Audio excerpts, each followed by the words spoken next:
Mais uma vez, boa noite, senhor presidente, doutor Joel, público presente, colegas vereadores. Mais uma vez, sejam bem-vindos. Bom, hoje vou me conter um pouco, mas, Walter, começando pelo discurso. Tratar de uma forma personalista talvez não seja a melhor opção. Voto de confiança é uma coisa futura. Nós estamos aqui analisando algo que já aconteceu. Então, agradecer um voto de confiança de alguns e não de outros, talvez seja uma forma meio personalista, fica um pouco subjetivo, fica um pouco não muito criterioso. Da mesma forma que analisar critério de votação e fazer comparativos, às vezes também pode ser subjetivo, porque ela depende do ponto de vista. Às vezes o ponto de vista é diferente, às vezes o entendimento é diferente, então às vezes a gente fica um pouco subjetivo, e a gente aqui não pode ser subjetivo.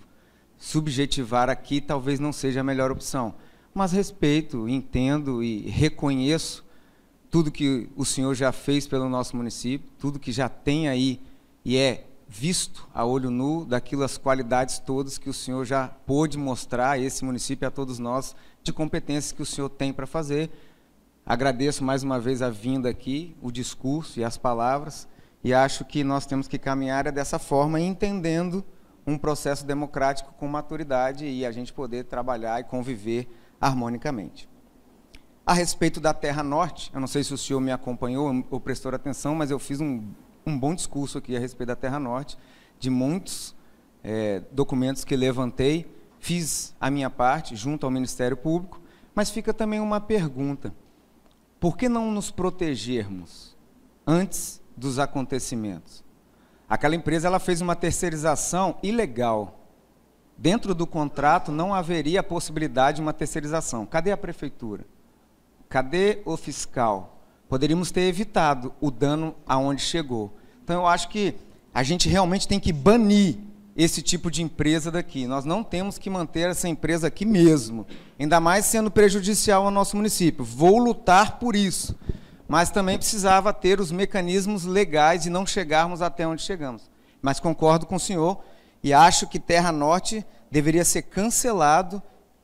Inclusive, existe requisitos na Lei 8666, onde essa empresa ela pode ser, de uma certa forma, proibida de participar de licitação aqui e em outros lugares. Basta que as medidas sejam tomadas. E essa empresa ela vai pagar a consequência do dano que está causando ao nosso município e muitos outros prestadores de serviços e fornecedores, os quais eles deram tombo, deixaram prejuízo, e aí está agora retido pela juíza um valor de R$198 mil, se eu não me engano, de pagamento para que possa cobrir esses as quais ela prejudicou. Então, concordo com o senhor, realmente temos que acabar com isso.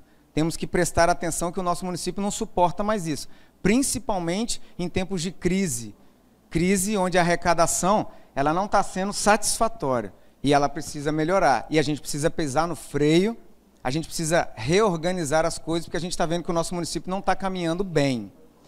E aí, eu gostaria de fazer um comentário acerca do que foi dito aqui, porque realmente nós estamos em tempos de crise. E aí se fala de gestão, compara-se gestão, mas a gente precisa lembrar que o nosso ICMS hoje, ele dobrou. Isso é fruto de atividades fiscais e de manobras fiscais do passado. Você não planta e colhe, às vezes você planta e deixa o futuro colher. Então hoje, se você for analisar administrativamente, o ICMS do nosso município é o dobro do que foi no passado.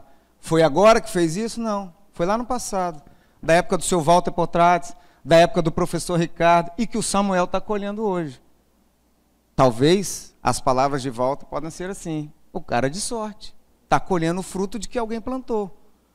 Mas não podemos deixar de reconhecer também.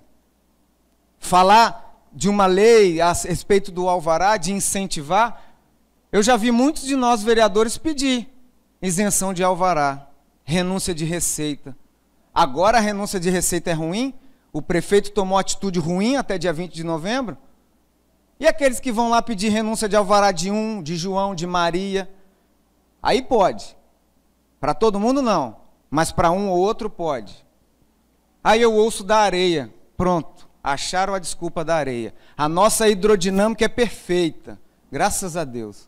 Jogou a areia daqui para lá, aí a areia virou boa. Continua sendo desperdício, gasto de dinheiro. Quer que traga foto? A areia já não está mais lá não, a quantidade que foi jogada. Pode ir lá ver, quer que traz foto? Eu passo lá todo dia. A última foto que o Google pode mostrar, de 2012, outubro de 2012, existia ciclovia ali, do quiosque da Loura até o quiosque lá na Feira do Sol. Procura lá a ciclovia agora.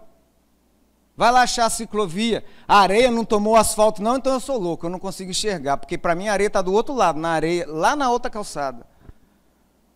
Que bom, concordo com os vereadores, que bom que a areia saiu daqui e foi para lá, mas precisa fazer um teste para saber se ela foi para lá mesmo. Mas se foi e manteve o rio fechado, que bom, que as águas estão limpas, reconheço. Mas não vem jogar desculpa que jogou areia e a areia foi para lá, pronto, solução dos problemas. Não, peraí, poxa. Aí também não. Aí é querer tapar o sol com a peneira. Na minha opinião. Teve muito tempo para se planejar. A areia para mim é gasto desnecessário. Talvez por isso aí está passando dificuldade. Ah, arrecadação de IPTU, beleza. 50% a menos do que foi o ano passado. É só olhar os dados, é só olhar o valor. Não sou eu que estou dizendo não. Pode ir lá na Secretaria de Finanças ver. Estamos em momento de dificuldade, pisa no freio, porque não está pisando não. Medidas têm que ser tomadas, porque não está pisando não. E sobre o turismo a gente precisa discutir um pouco melhor, porque o nosso município é reconhecido graças à Walter Potratis pelo turismo. Foi quem encheu esse balneário, se eu não me engano, com a maior quantidade de pessoas que aqui vieram visitar e conheceram.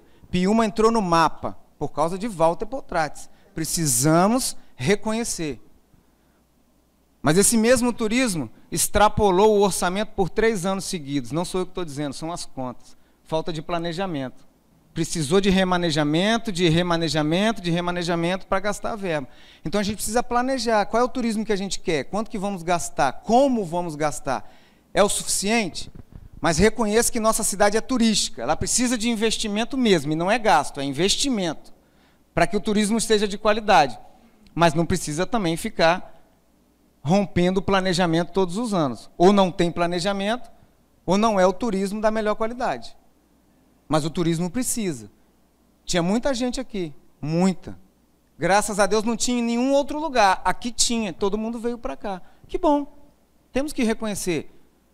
Mas a gente precisa ver e prestar atenção nas finanças. Põe o pé no freio. Põe o pé no freio, porque a situação não está boa. E não está mesmo. Quem está dizendo não é o Gustavo, não. Quem está dizendo é os relatórios financeiros contábeis. Quem quiser acompanhar, entra lá e vê. Qualquer um pode ver nas publicações que são feitas. Eu só tenho uma preocupação. É ultrapassarmos a lei de responsabilidade fiscal como já foi feito. E depois, quais são as consequências? Quem paga é o povo. Quem paga é o povo, não é o governante. É o povo que vai pagar a consequência de erro cometido hoje e vai colher o fruto lá na frente. Então a gente precisa fazer as considerações realmente sobre isso, sobre aquilo, mas a gente tem que enxergar numa visão macro e não numa visão micro.